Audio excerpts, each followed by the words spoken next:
Bonjour à toutes et à tous, bienvenue sur ma chaîne Jeune Moins Jeune, chauve ou non chauve, homme-femme, bienvenue, bienvenue. Donc les jeunes, j'ai écrit un petit texte là pour vous parler de quelque chose que je ne vous ai pas encore parlé. Donc j'espère que vous allez bien déjà, du mieux que vous pouvez. Alors ce que je veux dire, c'est que je vais parler un petit peu rapidement avant de passer à la pratique, à la danse, à l'hyperactivité. Donc voilà, j'ai pas pris la définition sur le dictionnaire, mais bon, je sais ce que c'est à peu près. L'hyperactivité, c'est quelqu'un qui s'adonne à l'activité de manière excessive. Donc on va dire c'est quelqu'un qui est dans l'excès. Donc voilà. Donc peut-être que vous allez être amené à voir ou à rencontrer des danseurs qui sont dans l'excessif. Donc par exemple, c'est assez contradictoire la notion d'hyperactivité parce que on va dire que au niveau philosophique, eh ben, un philosophe déjà c'est quelqu'un d'excessif par exemple parce que il a une activité intense au niveau cérébral. Donc voilà. Alors par exemple aussi, j'ai écrit le texte là, donc je vais vous lire rapidement que j'ai été inspiré là rapidement. Donc par exemple si un jour on vous dit que vous êtes hyperactif, eh ben c'est parce que vous avez une grande énergie par exemple. Donc voilà. Alors en Occident, on appelle ça une hyperactivité. Donc voilà. Au niveau des autres pays, on appelle ça de l'énergie. Donc voilà, selon la culture. Donc voilà. Tout dépend du pays dans lequel vous allez vous trouver, par exemple. Parce que quand je fais mes vidéos de danse, je m'adresse à tous les jeunes de manière universelle, puisque je suis toujours dans le concept philosophique de Spinoza. Donc voilà, universel. Donc voilà. Alors ce que je voulais vous dire, c'est que vous avez une grande énergie, par exemple. Par exemple, les danseurs professionnels en danse classique, je sais qu'ils dansent à peu près entre 6 heures et 7 heures. Eux, ils sont dans une hyperactivité. Pourtant, on leur demande pas, par exemple, de s'arrêter. Au contraire, on leur demande de fournir des efforts jusqu'à avoir des blessures, hein. Donc voilà. Donc on va dire que l'hyperactivité, elle est poussée par des personnes qui ne sont pas les danseurs. Donc voilà. Euh, Alors ça c'est de l'hyperactivité, donc voilà. Par contre les danseurs, par exemple, si vous vous adonnez à la danse, par exemple, comme les danseurs underground, les danseurs hip-hop ou danseurs modern jazz, qui sont indépendants, eh ben, ils n'auront pas besoin d'être poussés derrière. Donc ils seront pas vraiment hyperactifs, puisqu'ils vont avoir le contrôle dans leur corps. Ça veut dire qu'ils vont fournir leurs efforts, leur énergie en fonction de leurs apports énergétiques tout en écoutant leur corps. Donc voilà. On va dire qu'ils ne sont pas poussés à l'hyperactivité. Contrairement à la personne qui va vous donner par exemple des cours. Je n'ai rien contre les profs de danse, mais euh, ça peut pousser à l'hyperactivité, ça aussi. Donc voilà. Et la comparaison à la concurrence peut pousser à l'hyperactivité aussi. C'est la notion de désir chez Spinoza. Et on peut renvoyer ça au travail d'ailleurs. Toute personne qui est, on va dire, possédé par ses désirs, par exemple, eh ben, il peut être poussé par une hyperactivité. Contrairement à l'artiste, lui, il est poussé par une passion intérieure. C'est pas la même chose. Un exemple, quoi. Euh, alors, alors si vous entraînez une heure ou 2 heures par jour, c'est pas grand chose, hein, si vous avez beaucoup d'énergie, surtout si vous êtes jeune. Donc, c'est pas grand chose. Parce qu'en général, par exemple, les footballeurs, je sais qu'ils travaillent toute la journée presque, je crois. Ils travaillent entre 5 heures ou 6 heures d'affilée, mais on leur dit rien, par exemple. Donc voilà, parce que c'est un, c'est un sport qui rapporte beaucoup, comme dirait l'autre. Donc voilà, les cyclistes, c'est pareil, hein, ils sont dans une hyperactivité, donc voilà. Ça, c'est autre chose, c'est pas un sport qui rapporte beaucoup. Selon les sports qui rapportent, eh ben, on n'appelle pas ça hyperactivité, on appelle ça performance euh, sportive. Donc voilà. On va dire que la danse, c'est pas. La danse underground, c'est une danse, on va dire, spinoziste. C'est pas une danse où il y a un intérêt derrière. Donc voilà. C'est une danse de la nature parce que c'est un exemple tout bête parce que la danse hip-hop se fait, elle est née dans la rue, donc voilà, elle est née dans la nature. Voilà, c'est ça que je voulais vous dire. Donc, alors si quelqu'un vous dit par exemple, moi j'ai mis c'est équivalent à une journée de travail et vous êtes hyperactif dans une journée de travail par exemple. Alors, si vous allez au travail du lundi au samedi ou du lundi au vendredi, vous êtes considéré un peu comme quelqu'un d'hyperactif. Selon le travail, si vous êtes maçon, vous n'allez pas dépenser la même énergie que si vous êtes assis derrière un micro en train de parler à des gens, par exemple. C'est pas le même travail, donc enfin si on peut appeler ça un travail. Donc voilà par exemple. Euh, alors c'est ça que je voulais vous dire. Alors si quelqu'un, alors si vous voulez vérifier que qu'une personne vous dit quelque chose, il faudra pas vous contenter de ce qu'elle vous dit, mais de vérifier en pratique ce qu'elle vous dit. Voilà, c'est ça. Il faut vérifier toujours la théorie et la pratique. C'est comme dans les livres de philosophie, hein. La théorie et la pratique, elle est mise en place, par exemple. La philosophie de Spinoza, c'est une philosophie pratique. Alors, par exemple, le médecin, le chirurgien, c'est quelqu'un de... Ça, c'est bon, ça, c'est quelqu'un qui met sa pratique, son hyperactivité, on va dire, intellectuelle, avec son hyperactivité euh, pratique. Parce que le médecin, c'est quelqu'un qui travaille de manière hyperactive quand même. Donc voilà, c'est quelqu'un qui travaille beaucoup. Les aides-soignants, c'est pareil, c'est la même chose. On leur dit pas qu'ils sont hyperactifs là, hein, mais aujourd'hui on en a besoin. Comme je suis aide-soignant, enfin j'étais aide-soignant, donc je sais ce que ça importe. Donc le métier d'aide-soignant. Donc vous ne comptez pas vos heures vraiment. Moi je sais que je ne comptais pas vraiment mes heures. Donc on me disait pas que j'étais hyperactif par exemple. Donc voilà. Victor Hugo, c'est quelqu'un d'hyperactif, par exemple. Je vous renvoie à ma vidéo dedans s'il y a hypersensibilité. Parce que c'est quelqu'un qui a construit, on va dire, un monument littéraire, par exemple. Donc voilà, on va dire presque tous les écrivains, les grands écrivains, c'est des personnes hyperactives. Selon les degrés, hein, selon les degrés, on va dire, d'hyperactivité, mais c'est des hyperactifs. Donc voilà, c'est ça que je voulais vous dire.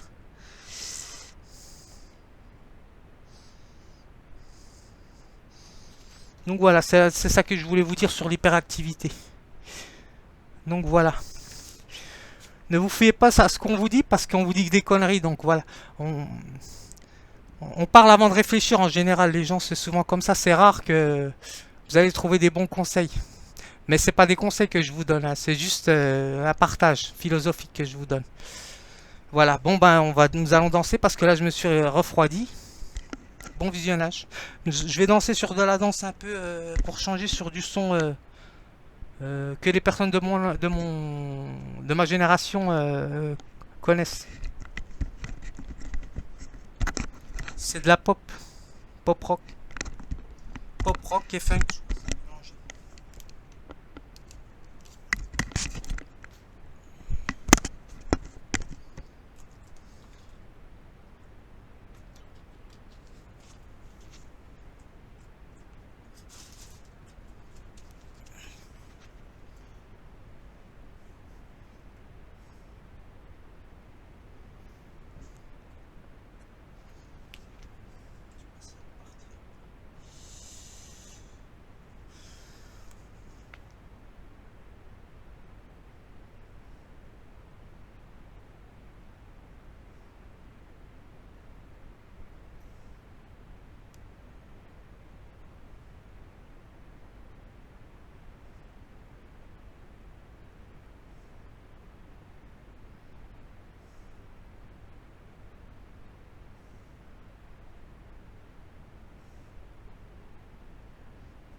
Ça veut pas partir, mais c'est pas grave, je vais le remettre en marche.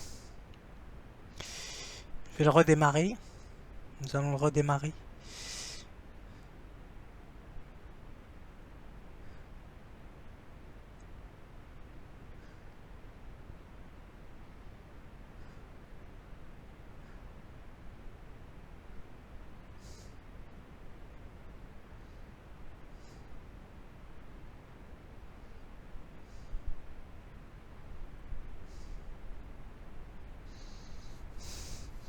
Donc c'est ça que je voulais vous dire les jeunes. Donc il faut pas vous fier à ce qu'on vous dit. Donc j'entends tellement de choses que il faudra trier sur ce que vous entendez. Donc voilà. Euh, Qu'est-ce que je voulais vous dire aussi sur la danse? Oui, il faudra pas aller au bout de vos forces. Ça c'est sûr que de toute manière c'est vous qui connaissez mieux votre corps en fonction de vos entraînements. Vous serez à même de connaître votre corps ou pas.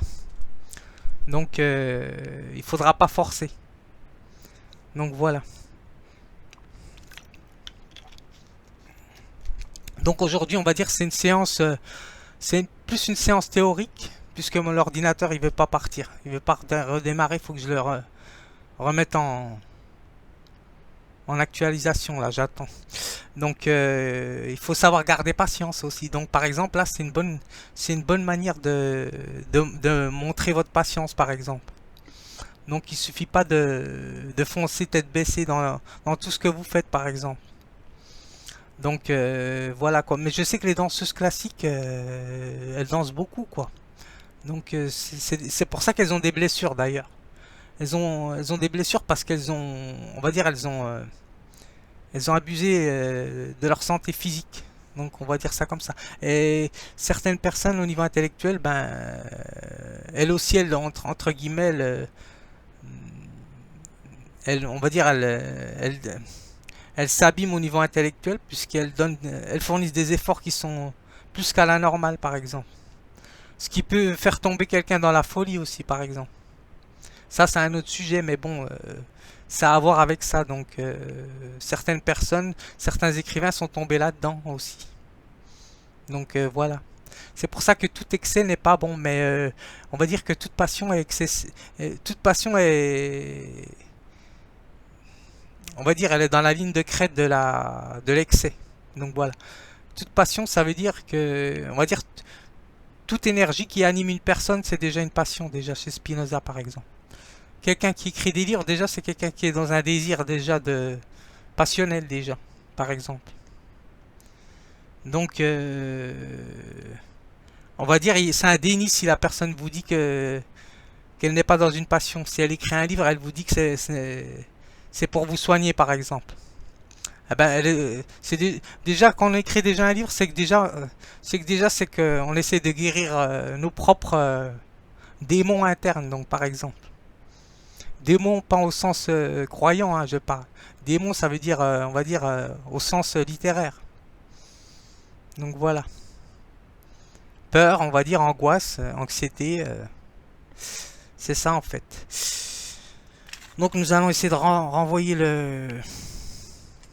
l'ordi. S'il peut repartir, ça serait bien. Donc c'est ça que je voulais vous dire. Eh ben, si vous faites du foot, eh ben comme moi j'en ai fait pas mal, donc, mais pas en club, ben vous verrez qu'ils s'entraînent de manière excessive. Donc voilà, on va dire c'est des sports à l'extrême, comme ils disent. Donc, mais bon, si vous pratiquez par exemple le foot, ça n'a rien à voir, hein. Vous allez gagner beaucoup d'argent. Donc, la danse, on va dire, c'est un métier où c'est que vous allez rien gagner, hein. Donc voilà, ne vous attendez pas à gagner de l'argent. Si vous le faites pour gagner de l'argent, ben arrêtez tout de suite, par exemple. Donc voilà. Le basket, je sais que ça rapporte pas grand-chose, donc à moins que vous soyez vraiment une grande star, quoi. Donc voilà. Vous soyez tout en haut de l'échelle sportive. Mais le mieux, c'est les études, hein, de toute façon. Donc, comme ça, on vous carottera pas trop, quoi, au niveau des études. Si vous avez un bon niveau d'études, ben c'est le mieux. Donc voilà, parce que en général, c'est les personnes qui ont un niveau d'études haut qui peuvent, on va dire, s'en sortir le mieux quand même. En général, hein. Pas toujours, parce que, comme je vous ai dit, hein, si vous avez un niveau intellectuel haut et vous ne savez rien faire de vos 10 doigts, si vous allez utiliser la personne, vous allez employer tel ou tel individu pour qu'il fasse votre boulot, quoi. Donc voilà, on retombe sur la théorie Simone Veil, par exemple. Donc voilà. Mais bon, Simone Veil, elle, on va dire dans son livre La condition ouvrière, elle savait quand même se servir de ses 10 doigts, hein. Donc voilà, même si elle, elle a écrit quand même un livre quand même théorie et pratique. Donc elle a, elle a mis sa philosophie pratique et sa philosophie avec la pratique. Donc voilà, théorie et pratique, elle a mis ensemble. Ça c'est quelqu'un de philosophe, ça. Ça c'est bon, ça. Donc voilà, par exemple quoi. Donc patience, patience.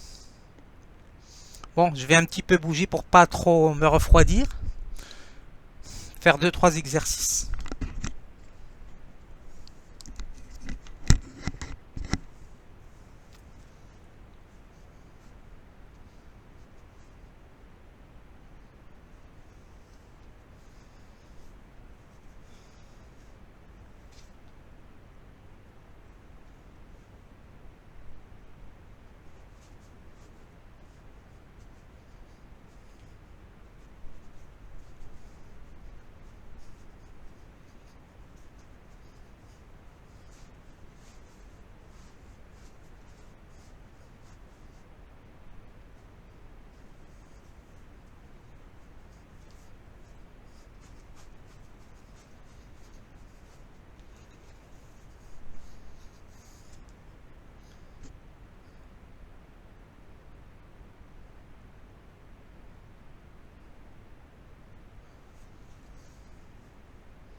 Donc voilà, seul vous, ah, j'ai plus de batterie. Seul vous, vous connaîtrez mieux ce qui est bon pour vous. C'est ça que je voulais vous dire. Donc, vous attendez pas que les personnes on va dire, veulent votre bien. Certains vont vouloir votre bien. C'est comme chez les profs, hein, c'est pareil. Quelle que soit la profession. Prof de danse, prof de cours, euh, prof d'éducation, ça dépend. Donc, ou amis ou autres, il faudra prendre des choses et d'autres de les mettre de côté. Parce que les gens sont animés par leur passion. Donc, tout ce qu'on vous dira ne sera pas vraiment bon pour vous, selon votre mode de fonctionnement. Donc celui qui vous dit que il vous apporte que des bonnes choses, c'est un menteur ou c'est une menteuse. On va dire elle va faire ou il va faire de la rhétorique, on appelle ça de la rhétorique. Donc voilà. Tout ce qui est le contraire de Spinoza, par exemple. Donc voilà, on va dire c'est des menteurs professionnels. On appelle ça des menteurs professionnels ou des menteuses professionnelles. Donc voilà, et là il y en a dans dans tous les domaines. Donc voilà. Je vous apprends rien de toute façon pour ceux qui sont plus âgés, parce que je parle aux jeunes, mais je parle aussi aux personnes qui en auraient un peu moins d'expérience, parce que ça ne veut pas dire que vous avez un certain âge, que vous avez de l'expérience aussi. Donc voilà. Il suffit pas de lire pour connaître des choses. Il faut vivre les choses. Donc, à mon avis, je sais pas après. Peut-être que je me trompe parce que j'ai encore beaucoup de chemin à faire. Donc voilà.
Voilà, c'était pour s'échauffer. Alors vous voyez, rien n'est préparé les jeunes. Vous, il faudra préparer votre mise en scène. Donc voilà. Là, je n'ai rien préparé parce que j'ai eu un imprévu avec l'ordinateur. Comme quoi, rien n'est stable. Mais il faut savoir, on va dire, comme dirait Spinoza, il faut savoir s'adapter. Ça, c'est de la vraie adaptation. Le reste, c'est des conneries qu'on vous raconte. En tout cas, c'est pas propre. Comme dirait l'autre, parce qu'il suffit pas d'être propre. Il suffit pas d'être propre sur soi, on va dire ça comme ça, pour être propre mentalement. Donc voilà. L'histoire nous l'a bien montré d'ailleurs. Donc voilà.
Strike curious poses.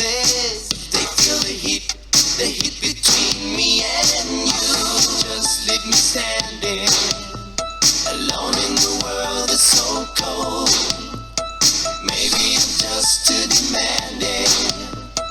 Maybe I'm just like my father, too bold. Maybe it's just like my mother. She's never satisfied. Why do we scream at each other? This is what it sounds like when doves cry.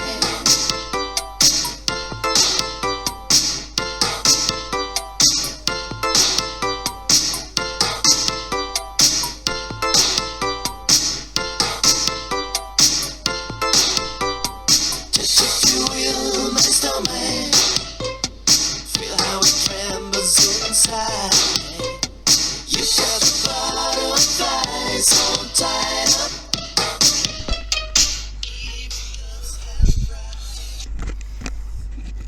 Ça ira pour aujourd'hui.